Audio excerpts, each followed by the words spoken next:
आप देख रहे हैं जेएनएन न्यूज और मैं राजेश्वर चौहान। दर्द वही महसूस कर सकता है जिसने कभी दर्द सहा हो, और मरहम भी वही लगा सकता है जिसने उस दर्द को झेला हो। तो एक बहुत विडंबना है हमारे यहाँ। हम दिल्ली में खड़े हैं और एमसीडी के कर्मचारियों की जो दुर्दशा है वो मैं आपको दिखा ही रहा हूँ सुबह से। पर एक बार फिर उनका दर्द तो मैं नहीं कम कर सकता, पर उनके दर्द को उन सरकारों तक ज़रूर पहुंचा सकता हूं जो उन्हें दर्द दे रही हैं। तो आइए मेरे साथ, मैं आपको मिलवाना चाहता हूं उन लोगों से जो आपके बेहतर कल के लिए काम करते हैं, ताकि आप स्वस्थ रहें। वो आपके लिए काम करते हैं, वो आपका दर्द खुद अपने ऊपर ले लेते हैं, क्योंकि ना उन्हें सेफ्टी मिल रही है, उन्हें ये भी नहीं पता होता कि कल उनके साथ क्या होगा। कोविड जैसी महामारी के बीच भी उन्होंने आपके लिए काम किया, और मैं मिलवाने जा रहा हूं उन लोगों से जिन्होंने आपके बेहतर कल को संवारने के लिए अपना कल अंधेरे में डाल दिया, और वो अंधेरे की ज़िंदगी जी रहे हैं क्योंकि उनके पास कोई सहूलत नहीं है। और इस बारे में मेरे साथ बहुत सारे लोग हैं, ये आप देख रहे हैं, ये वो लोग हैं जो आपके लिए काम करते हैं। जब आप सुबह सर्दी गर्मी ठंड में जब सो रहे होते हैं रजाइयों में, ये आपके लिए रोडों पर काम करते हैं। पर आप कितना तवज्जो देते हैं इन्हें मैं नहीं जानता, पर मैं इनका दर्द आप तक पहुंचाना चाहता हूं। तो बात करते हैं इसी बारे में कि क्या समस्याएं हैं एमसीडी। सभी का स्वागत है आपका। जैसे कि मैंने सुना है कि आप लोगों की समस्याएं बहुत हैं, पर ऐसी क्या समस्याएं हैं जिनसे आपकी जीवन चलाने की जो प्रक्रिया है उसमें बाधा आ रही है? तो क्या कहना चाहते हैं? सर, पहली बात तो यह है कि सैलरी आती टाइम पे।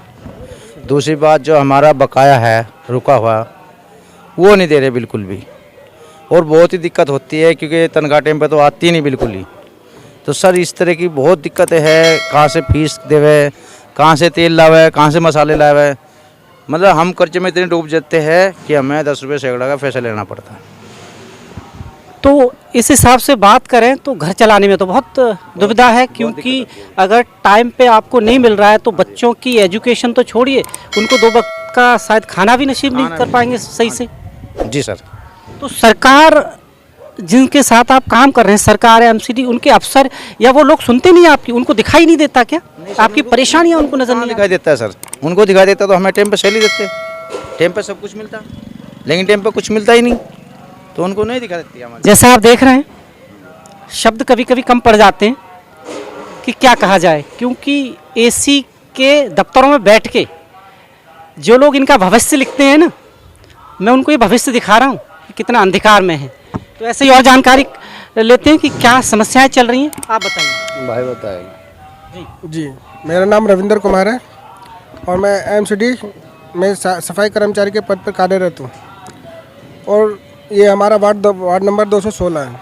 सर, हमारे जो कर्मचारी भाई हैं, मुझसे उम्र में बड़े भी हैं, छोटे भी हैं। सबसे पहले तो सबसे गंदा रवैया इस एमसीडी का ये है, 22-23 साल कच्चों में रखा जाता, जिससे कि आधी उम्र तो उनकी कच्चों में निकल जाती है। जब वो पक्का होता है, जब तक उनके बच्चे बड़े हो जाते हैं, फिर उसके बाद हमारी सैलरी हमारे टाइम पे नहीं मिलती। सैलरी टाइम पे ना मिलने से हमारे बच्चों की एजुकेशन प्लस में हमारा खान पीन कुछ भी टाइम से नहीं होता। और सबसे बड़ी बात, हम गंदा कचरा उठाते हैं, कीचड़ उठाते हैं, उनमें कीटाणु नहीं होते, हम बीमार नहीं पड़ते। हम बीमार पड़ते हैं तो हमारा सही से इलाज नहीं होता, क्योंकि हमारे पास पैसा नहीं है। सब समय पे हमारी सैलरी नहीं मिलती, तो हम सफाई अपना इलाज के लिए पैसा कहाँ से लाएंगे? सबसे गंदा डिपार्टमेंट हमारा ये है कि हम इलाज कराते हैं, 10% का हमें ब्याज पे लेना पड़ता है पैसा। फिर हम उस फाइल को अगर अपने दफ्तर में लगाते हैं, जो वहाँ हमारा क्लर्क है पहले पैसे मांगता है, 5-5, 10-10 हज़ार रुपये हमसे मांग लेते हैं।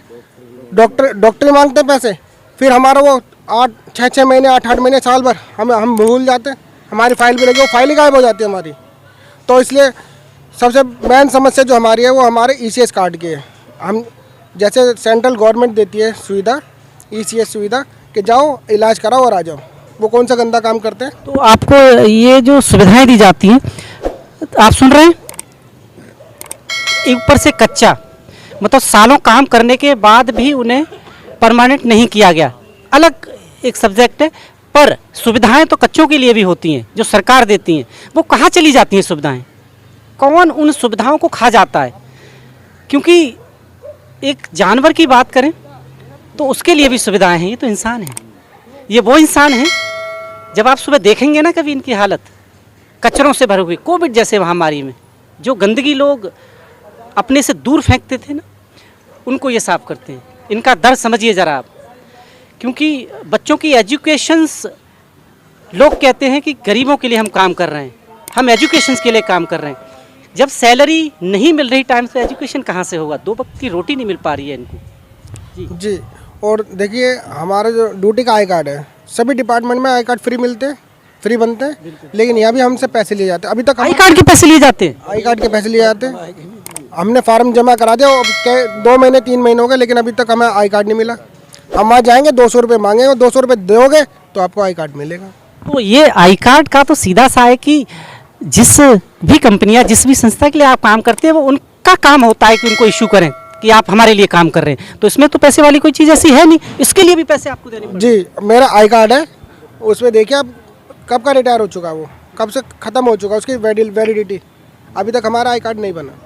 अच्छा, एक चीज़ और बताइए, जैसे कोविड की जो महामारी रही अभी इतने, तो आपको ग्लव्स या इससे रिलेटेड जो भी सुविधाएं थी कि ताकि आप सुरक्षित रह सकें, ऐसा कुछ आपको दिया गया प्रशासन सरकार की तरफ से? नहीं, किसी कर्मचारी को नहीं दिया गया। सिर्फ अगर हमें ग्लव्स दिए गए हैं बस, और कोई हमें जो पीपी किट होती है किसी कर्मचारी को नहीं मिली है। पर सरकार तो ये कह रही है कि हमने सारे लोगों को सारी सुविधाएं दी हुई हैं, सब कुछ पीपी किट से लेके जो भी मूलभूत सुविधाएं हैं इनको काम करने के लिए आज के टाइम की, तो वो हमने दी हुई हैं। सर वो तो कागजों में होती है ना, कागजों में दे दिए, बाकी कर्मचारियों को कुछ नहीं मिला। आज तक वर्दी को ख़त्म करे हुए काफ़ी ज़माना बीत गया। जूते मिलते थे, जूते नहीं मिले, सैंडल मिलते थे, सैंडल नहीं मिले, सर्दियों की वर्दी मिलती थी, वो नहीं मिलती हमें कई सालों से। इसका सीधा सीधा अगर हम बात करें तो इसको आपको क्या लगता है कि जैसे एमसीडी में एक अलग पार्टी की सरकार है, अगर दिल्ली में बात करें अलग पार्टी का, इसका खामियाजा इन दोनों का क्या आप लोगों को भुगतना पड़ता है? जी, हमें भी भुगतना पड़ता है। और देखिए हम हड़ताल भी करते हैं, अभी 1 महीने की हड़ताल हुई थी, लेकिन उसका कोई निष्कर्ष इन्होंने हमारी सुनी नहीं है। तो अब हमने जो है, अब हमारे संदर्भ में एक यूनियन आई है, दीना बाना कर्मचारी फेडरेशन। अच्छा, तो अब कर्मचारी को उन्होंने दिलासा दिया कि हम अपनी जो भी हमारी समस्या हैं वो एक लड़ाई के रूप में, एक हड़ताल के रूप में वो हमारी समस्याओं का समाधान कराएंगे। जैसा आप देख रहे हैं बाकी इनका ये कहना है कि जो मूलभूत सुविधाएं हैं वो तो खैर छोड़िए आप, जो जीवन चलाने के लिए जो चीज़ें ज़रूरी होती हैं वो भी नहीं मिल पा रही हैं। हम ये नहीं कह रहे कि आप उनको एक साथ सब कुछ दे दीजिए, पर मेरा ये कहना है कि वो जो जीवन चलाने के लिए ज़रूरी चीज़ें हैं वो तो उनका हक है, और वो आपसे कोई भीख नहीं मांग रहे। आप जिस संविधान की दुहाई देते हो आप उसे ठीक से पढ़िएगा, शायद उसमें भी लिखा है कि क्या अधिकार है, और आप इनका हनन कर रहे हैं। आप ऐसे ही और बात करते हैं किसी से कि समस्याएं बहुत हैं, पर मैं आप तक पहुंचाना चाहता हूं, मैं आपको बताना चाहता हूं ताकि आप लोगों को ये समस्याएं पता लगें। जी सर, 2 साल हो गए अभी तक एमसीडी में बोनस नहीं दिया गया। अच्छा, और ऐसी बहुत समस्या है, कैशलेस कार्ड की समस्या हो, डीए की हो, जो हमारे भाई पक्के हो गए उनका बात, उनको बकाया पैसा नहीं मिला है। वही पैसा वकील जो है 30% में लेके वो पैसा निकलवा रहा है, वो कहाँ से मिल रहा है 30? एक चीज़ और मुझे बताइए, जैसा अभी इन्होंने बताया कि लोग 30 साल या 25 साल से काम कर रहे हैं और आज तक उनको पक्का नहीं किया गया, और ऐसी कोई उम्मीद भी नहीं लग रही है कि आगे क्या होगा। तो इस बारे में आप क्या कहना चाहेंगे? लोगों को 25 साल हो गया, 98 तक के अब तक कच्चे हैं। सन 1998, 96 के अब तक भी कच्चे हैं, 96, 97, 98 के भी। तो कई बार मैंने देखा है कि हड़तालें हुई हैं इस मामले में, उसमें आपको क्या आश्वासन दिया जाता है, और जब आश्वासन दिया जाता है तो क्या उन आश्वासन को कभी पूरा करने की कोशिश की सरकार ने या किसी सरकार के किसी नुमाइंदे ने कि चलो हम ये सुनते हैं? नहीं, अभी तक तो जितनी भी हड़ताल हुई है अभी तक, चाहे 1 महीने की हड़ताल हो चाहे 10 दिन की हो, सब में आश्वासन मिलता है कर्मचारियों को, बाकी और कुछ नहीं मिलता। और वो आश्वासन सिर्फ कागजों में ही मिलता है, बाकी पैटर्न पे ज़मीन पे कुछ नहीं हुआ अभी तक। एक चीज़ और है इसमें कि जब ये हड़ताल करते हैं ना, जब सरकार को और प्रशासन को लगता है कि कूड़ा बहुत इकट्ठा हो गया, तो सिर्फ उसको हटाने के लिए इन्हें वो आश्वासन दिया जाता है कि हम आपकी मांग पूरी कर देंगे, ताकि वो जो गंदगी फैल गई है ना उसको ये ठीक कर दें। और उसके बाद सरकार फिर सो जाती है। क्या ये ठीक बात है? हाँ ठीक बात है। दूसरा ये है कि जब से दिल्ली की पॉपुलेशन 96 से लेकर तो कोई भर्ती नहीं निकली एमसीडी के अंदर, क्या दिल्ली में पॉपुलेशन नहीं बढ़ी है, आबादी नहीं बढ़ी है? आबादी बढ़ी है, पॉपुलेशन बढ़ी है, तो उस हिसाब से कर्मचारी बढ़ने चाहिए। इसमें कर्मचारी गुजरे भी, मर भी गए हैं, रिटायर भी हुए, पर कर्मचारी कम होने पर तो है, काम बढ़ रहा है, अभी तो कोई वैकेंसी भी नहीं निकली है। सही मायने वैकेंसी भी निकलनी चाहिए। एक चीज़ और बताइए, जो कच्चे कर्मचारी हैं उनकी तनख्वाह कितनी है इस वक्त? 14,288 रुपये। ये कट के मिलती है या ये बेसिक? ये कट के मिलती है, वैसे तो बेसिक जो 15,000 कुछ समथिंग है, और बाकी एनपीएस में, ईपीएफ में कट रहा है पैसा, करीब कोई 1800-1900 रुपये करीब। और ये सैलरी भी वक्त पे नहीं मिलती? नहीं, कोई वक्त ही नहीं है, कोई वक्त ही, 2-2 महीने हो जाते हैं। अब जैसे अब दूसरा महीने चल रहा है, अभी तो सैलरी नहीं मिली है। 15,000 जो कटने के बाद 14 समथिंग मिलती है। आप सोचिएगा, आप मुझे इसमें घर चला के दिखाइए अपना, दिल्ली जैसे शहर में किराए पे रहकर घर चला के दिखाइए। जो गरीबों को 1.5 रुपया दे के कहते हैं ना कि 1.5 रुपये में खाना मिलता है, वो एक बार खा के देखिए, तब मैं समझूंगा।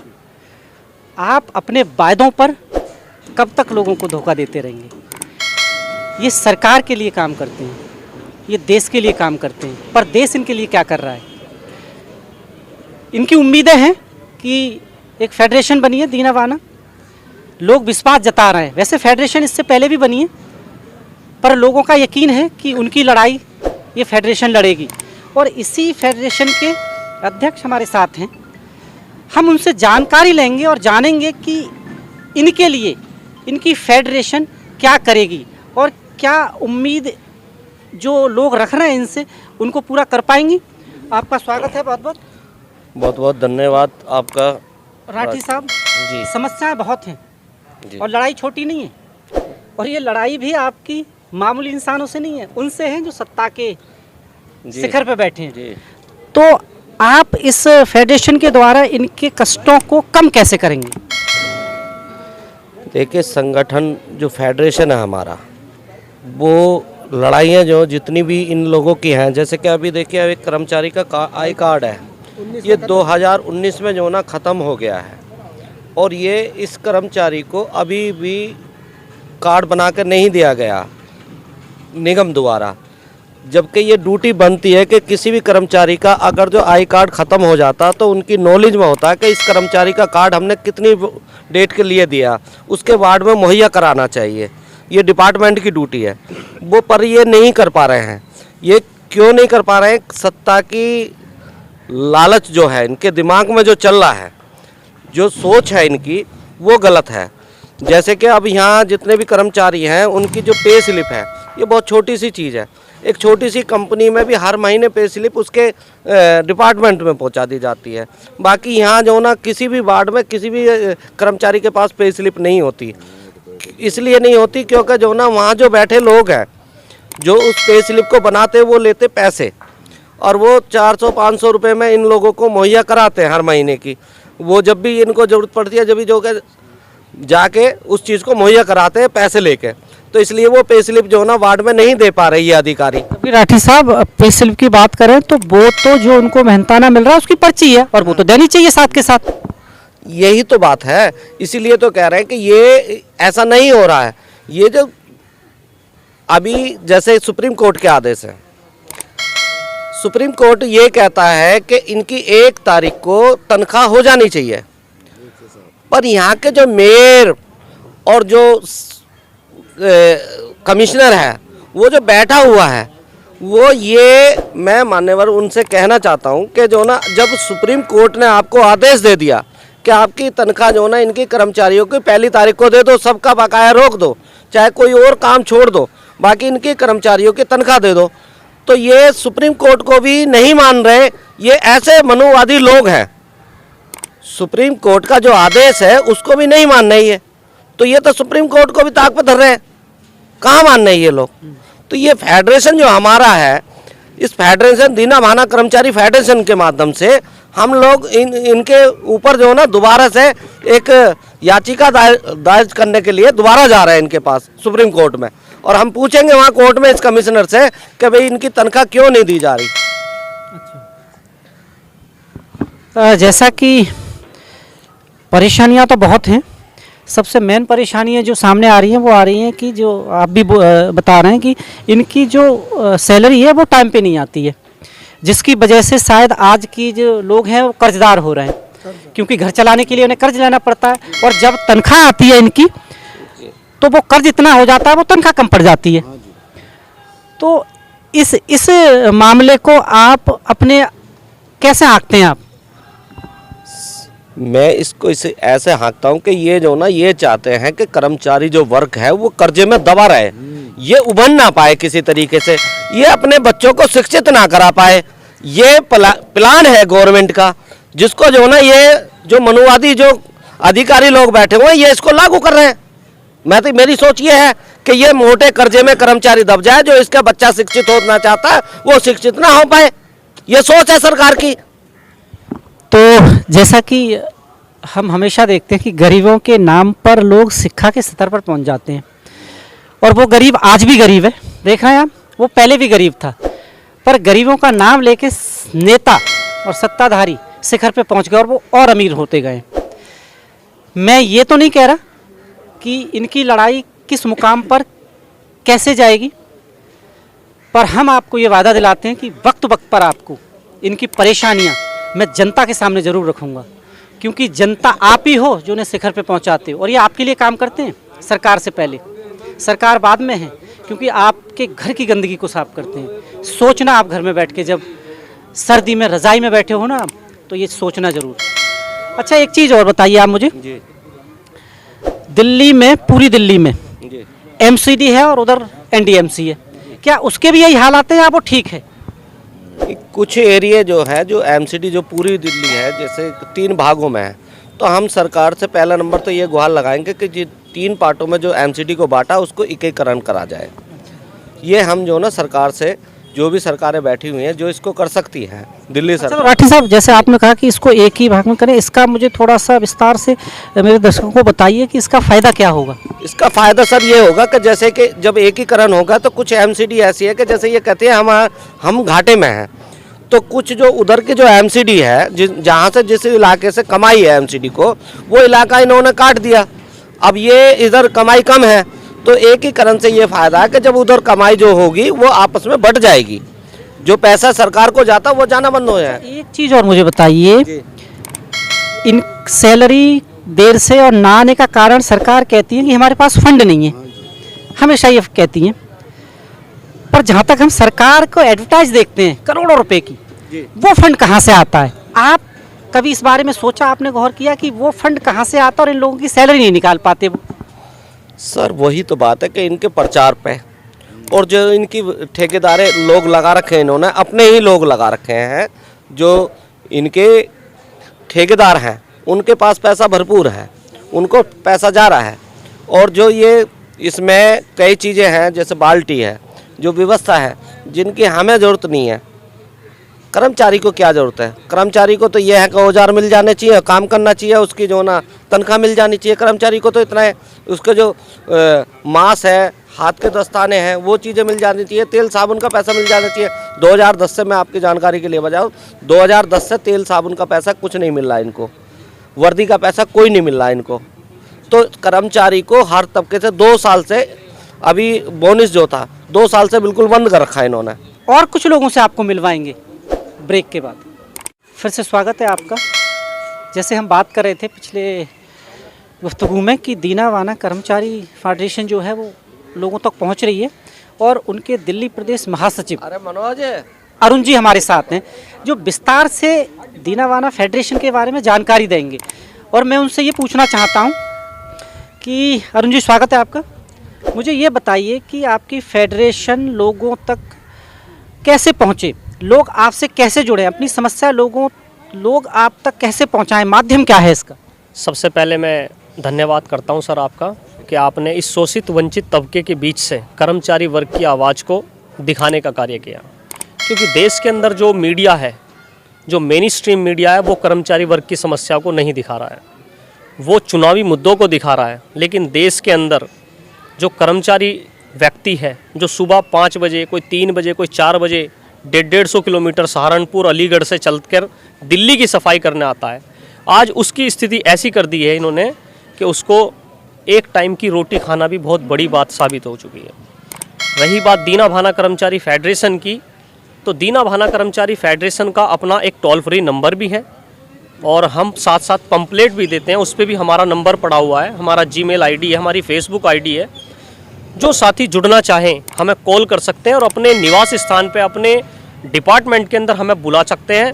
हम उनके पास जाएंगे, उनकी विचारधारा को सुनेंगे, उनके जो प्रॉब्लम उनके साथ होती है, जो शोषण उनके साथ होता है, हम वो सभी चीज़ उनके साथ सुन के साझा करेंगे और इस अंधी बहरी सरकार के खिलाफ एक राष्ट्रव्यापी आंदोलन की तैयारी करेंगे। तो कुल मिला के ये है, आप ये कह रहे हैं कि जो वंचित तबका है जो लड़ाई अपनी नहीं लड़ सकता, क्योंकि आप जानते ही हैं जैसे कि क्योंकि कानूनी लड़ाई बहुत लंबी होती है, तो उनके हक की जो लड़ाई है वो आपकी फेडरेशन लड़ेगी। जी, आने वाले समय में हम जन जागृति का काम कर रहे हैं। लोगों को हमारे पास आने की ज़रूरत नहीं है, हम लोगों के पास जाने का प्रयास कर रहे हैं, क्योंकि दीना भाना कर्मचारी फेडरेशन पूरी ईमानदारी के साथ अपनी महापुरुषों की आइडियोलॉजी को लेकर चल रही है। महापुरुषों ने कहा था अगर तुम जाग चुके हो तो अब तुम्हारी नैतिक जिम्मेदारी बनती है कि अपने गरीब भाई के साथ खड़े हो जाएं। तो दीना भाना कर्मचारी फेडरेशन अपने मजदूर तबके के साथ खड़ी हो जाएगी और जब ये जन जागरण के माध्यम से हम अपने लोगों को जगा देंगे और दोस्त दुश्मन की पहचान बता देंगे, तब इस तानाशाह सरकार को हम जवाब दे देंगे आंदोलन के माध्यम से। और अगर आंदोलन ने नहीं सुना तो पत्राचार के माध्यम से, और देश के अंदर माननीय सर्वोच्च न्यायालय हाई कोर्ट है, हम उनके माध्यम से भी इनको चेताया जा सकता है। अरुण जी, एक सवाल है, थोड़ा कठिन है। ऐसा नहीं कि फेडरेशन पहले नहीं बनी, यूनियन पहले नहीं बनी, पर फिर बात वही आ जाती है, गरीबों से शुरू होता है और वो अपनी अमीरी तक ले जाते हैं। हम आप पर यकीन कर रहे हैं क्योंकि आप अच्छा काम कर रहे हैं, लोगों को यकीन करने की ज़रूरत है। मेरे यकीन करने से नहीं होगा, आप उन लोगों को ये कैसे यकीन दिलाएंगे कि आपकी जो फेडरेशन है वो वाकई उन्हीं के लिए है।